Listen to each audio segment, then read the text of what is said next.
It's one of those things I call the best kept secret in the internet. So hopefully the following slides will make you all go away knowing a lot more what's going out there. Bit of background about me. Need to change that photo. Been in the industry for about 22 years. I've seen the bubble burst back in 2001. And along that way, there's been so many other things from huge cyber attacks in my time I've seen. I even saw the birth of YouTube.com. So it's been an interesting ride, but the ride's got a lot rougher lately.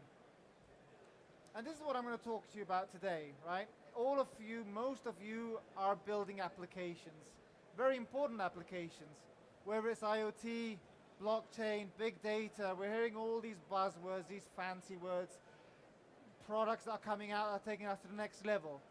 And yet, sometimes we concentrate on our product so much, but we don't think how valuable that is. We don't think how we're storing that. We don't think how we're catering for that. So the same way, if I look at that safe and I think whatever's in there is not important, it's very much the same way as I could see this, right? We all have cars. Every one of us has a car. But would you ever care about the tires of your car?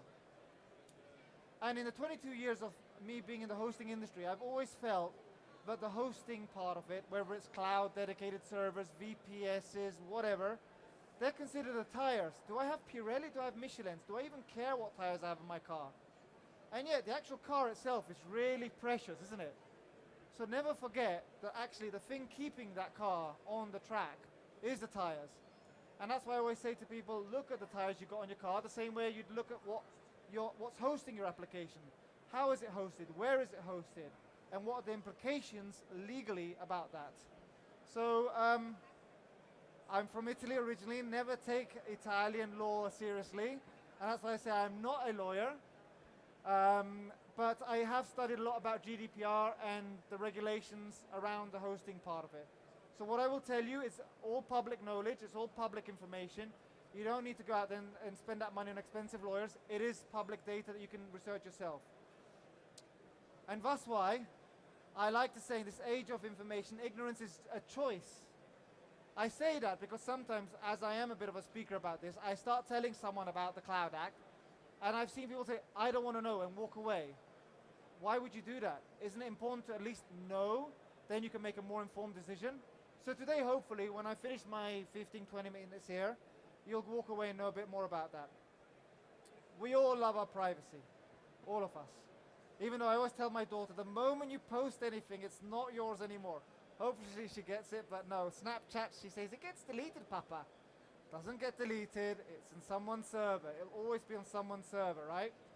So we try and think that the data that we have when we sign those terms and conditions, which I'm sure you've all scrolled down Google's terms and conditions, and after page 50 that you've read every one, you say, I accept, right? We don't do that. So let me at least enlighten you about some of the things that are happening. The US Cloud Act. What is it? Why does it exist? What's happened? How many of you have heard of the safe harbor? Yeah? Quite a few of you. Did that make our data safe with the Americans? Didn't, did it? Why? I thought the US safe harbor was supposed to keep our data safe. I'm not going to read it out to you, but I can send this slide out to you afterwards, but it's very public data about what happened in 2015, and there was a court decision to say, what the hell? Am I allowed to say that? What the hell? I don't know. But it's got more holes than a sieve. Yeah? So the good old Americans, and I love the Americans, by the way. This is not an anti-American thing, especially what's going on right now with the news. But what did the Americans do? They said, hey, do you know what, guys? We're going to come out with a privacy shield. It's a bad impersonation of an American accent. I get it. But they came out with that, right? That's better than a safe harbor. That's going to protect you. That's going to be much safer, right? How many of you guys heard about the privacy shield? No? It was there. It had a few people there. Oh no, what happened there? Damn. That got thrown out in 2020. Yeah? I'm not going to read all that babble, but again, if you look up the skirms and Facebook, what happened there, it'll tell you that again, it was a law full of holes.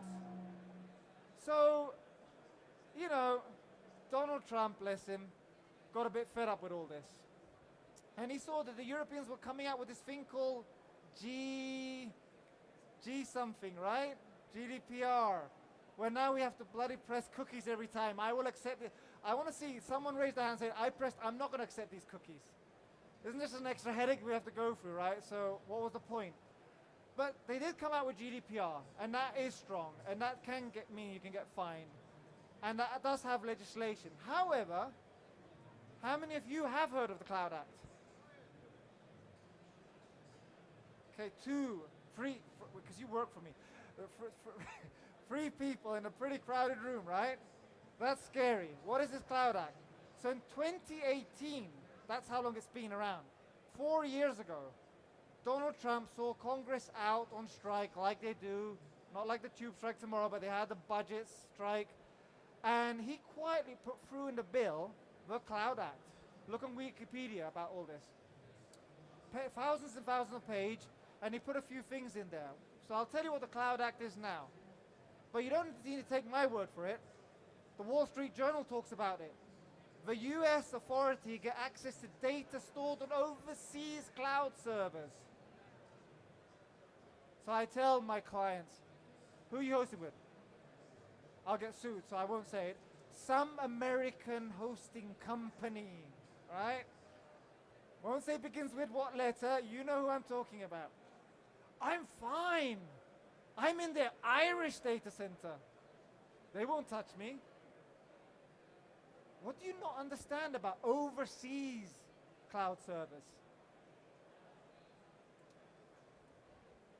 Microsoft ordered to hand over overseas emails. It all started back in 2014. There was a drug trafficker. He was writing emails. The US authorities wanted to investigate him. And so they went to Microsoft and said, we want those emails of that guy. But it's in our Irish data center.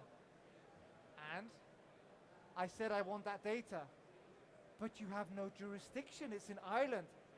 No. Wait, do you not understand? You're an American company. We're the American authorities. We want that data. And it went round and round in circles. And in the end, they got that data. You might say, but Sab, I don't want to protect a drug trafficker, a terrorist, a criminal. It's not about ethics, right? This is about GDPR. GDPR is indiscriminate. It doesn't say, but if they're a bad guy, you can give over their data. It's protecting their data. You will still get fined if the guy is a criminal. So they had to hand over that data, and that's where it kind of all started. Is it still happening today? Look at this. transparencyreport.google.com. User data overview. Every 6 months, we report the number of requests made by governments for user information and the number of accounts subject to these requests. Didn't invent this. You can go right now on your phones and type in that address, and you will get that data year on year on year. Cloud Act comes in, right? Pretty eye-opening for most people that see that. They did not realize this. So next time you're writing on that Gmail, be careful what you write. Yeah. They're not the only guys that have this problem. Microsoft.com, corporate responsibility, law enforcement request report. The first 6 months of Jan to June, 44,000 requests. Where does that put you as a company if you're hosting your data in a US jurisdiction data center, even if it's in Europe? If that request can just be taken by the US authorities under GDPR? Well, it doesn't affect me. That's what I always hear. It's quite interesting to see that Amazon, this is Amazon shopping, by the way, this is not AWS, Amazon shopping. So when you're buying those naughty DVDs, they can find out about that. 29,000 requests happening there. Now what I find interesting is that this is an unregulated market.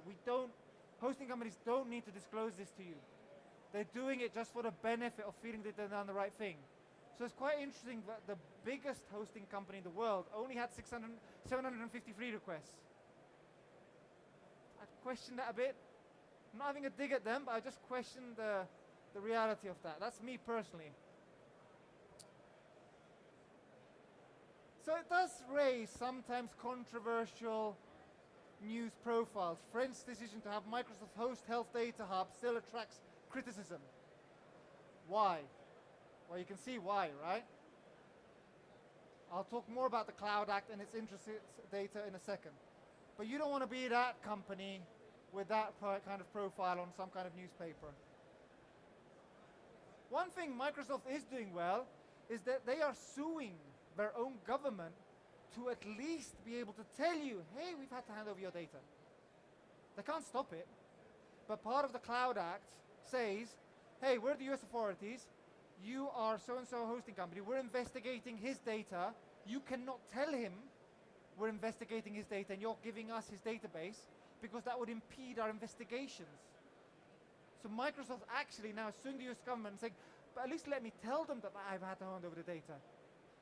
And that court case is still going on as we speak. So they're trying to be in a position where they can defend your data privacy.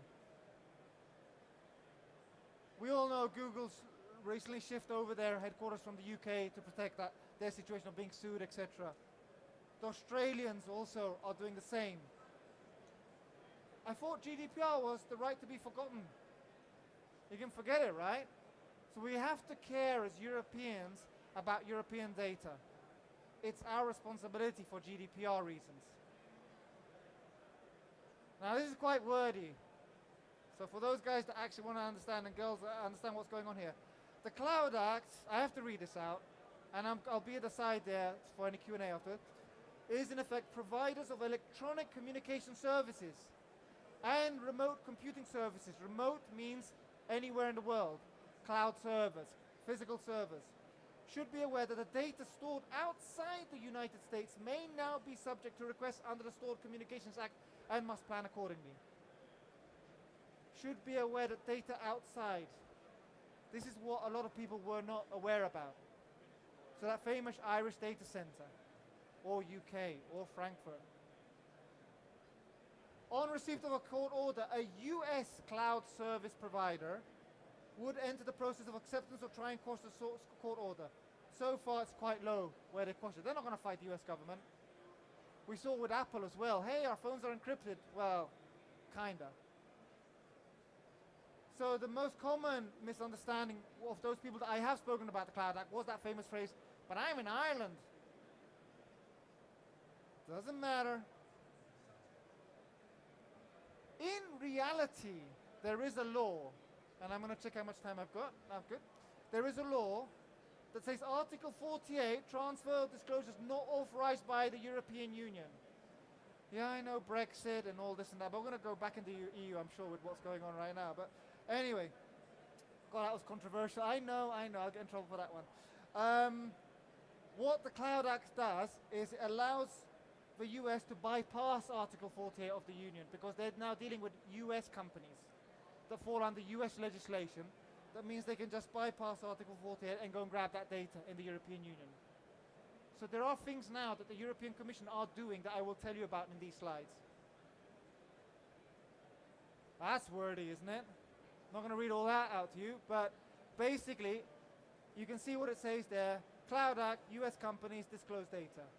Companies located in Europe, subject to Cloud Act, even if they are a European company.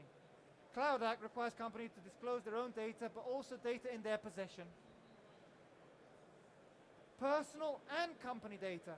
We don't care about company data. That's where we get in trouble. GDPR is all about that. So even your commercial information and trade secrets and intellectual property. No holds barred there. This is the key thing, right? This is a big contradiction to GDPR. It is completely left and right. Completely. So you will run the risk of GDPR with that. Cloud providers with headquarters and data centers in the EU offer maximum protection. So this is not a thing about IONOS, right? There's Hetzner, there's UK Fast, there's FastHost, there's so many European companies out there that will guarantee that. I'm happy to discuss this offline, but you can see here, can the UK request from US-based cloud content data or interception, blah, blah, blah. I'll send you this slide. But this is basically a lawyer slide to explain what should be happening under the MLTA or not. And it's basically like a Q&A flow session. But what you're kind of seeing is that every kind of way they can just bypass the ML18.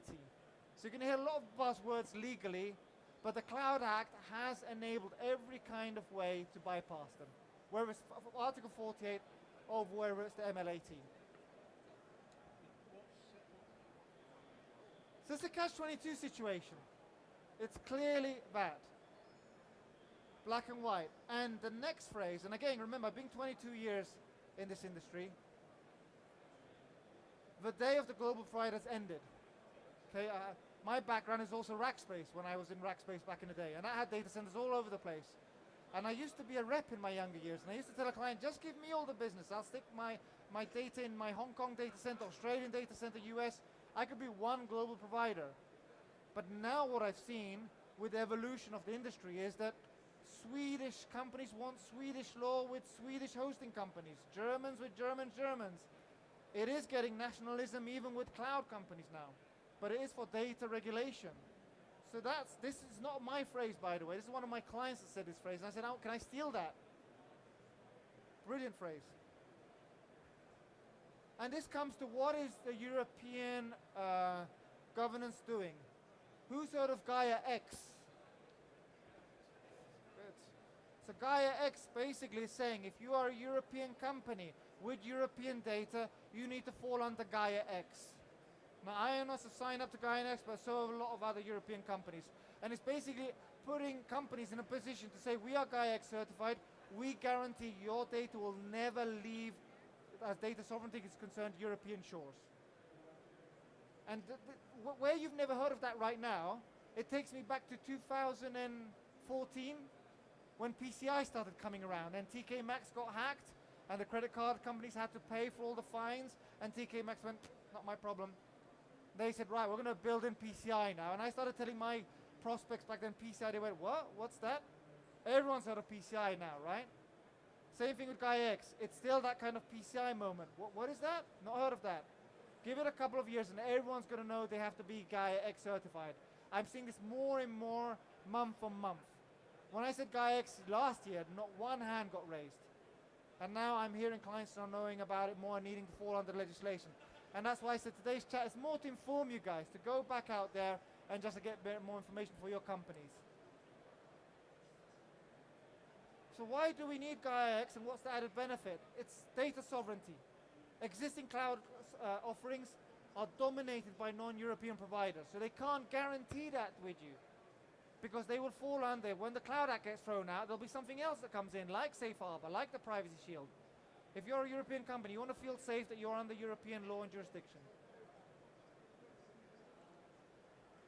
So you can see one company, relentlessdataprivacy.com, talks about just choose EU companies. That's the easy solution. Safe and sound, no-brainer. Yes, the European companies were behind the big hyperscaler, American hyperscalers, but they're running now. They're playing catch-up. This is one of our clients, and I love the fact that they use their product to say, hey, we are 100% file sharing, not subject to the Cloud Act. Our clients are beginning to use the fact that they are more safer than other companies about the Cloud Act. So it's becoming more and more standard. So again, my point in this today's session is don't be that company in a year's time losing business because your competitors have got savvy about the Cloud Act and you're not, right? Take the advantage and be first to tell your clients, you really want to go with that big global company? They can't protect your data like we can. And they're winning business because of that when you're dealing with data privacy. Nextcloud as well, they're a competitor against G Suite, Google Cloud. So when you're doing your Gmail and your Excel, that's the G Excel, whatever they call it, they're saying, well, we have that same kind of offering, but we can guarantee your data is not going to be outside of Europe. So my point is, companies are now beginning to take it to that next level where they're taking advantage of this Cloud Act conversation. There is a white paper you can download that has been written by a German lawyer, so it's really bad in translation, but it gives you the basics, yeah? And if you read it with a German accent, it'll be just that more funnier.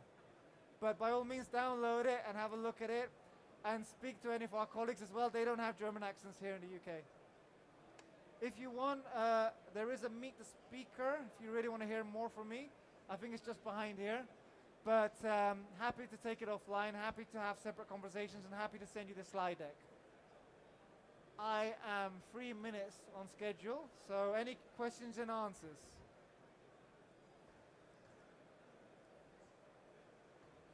You touched on the word nationalism in part of your talk. Do you think that over maybe the next 10 or 15 years we might see certain regions or countries nationalizing the multinational centers or regional centers as a way of maybe reducing the influence or, tackling the problem? We're already seeing that just by the split of the UK from Brexit into Europe, where UK itself now wants to create its own GDPR, its own data privacy against Europe. Why?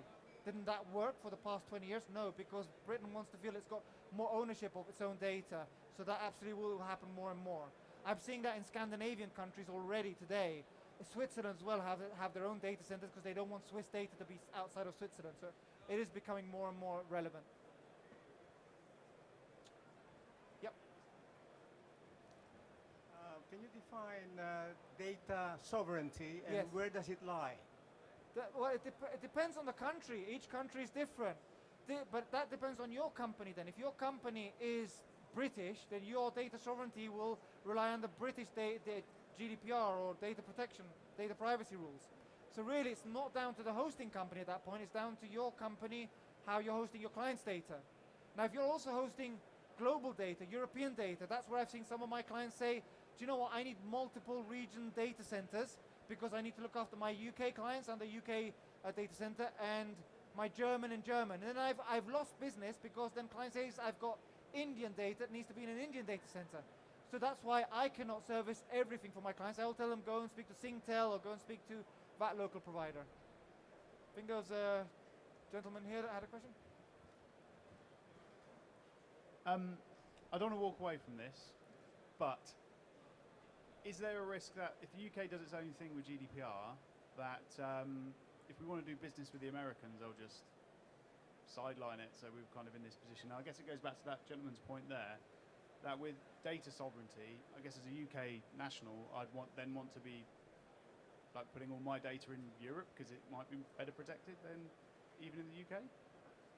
That's a very good and yet controversial question, because when the split happened, we being a German company with a UK office, I was surprised how many UK clients of ours moved their systems to Germany. And it is because the German data privacy laws are the highest in the world. And so they actually were worried about what's going on with the UK data privacy law, which is getting very much affiliated with the US. And so to protect themselves, they were actually moving their servers out there. So yeah, good question. Yep, done. Time's out. So I'll be back there for any one-to-ones if you need.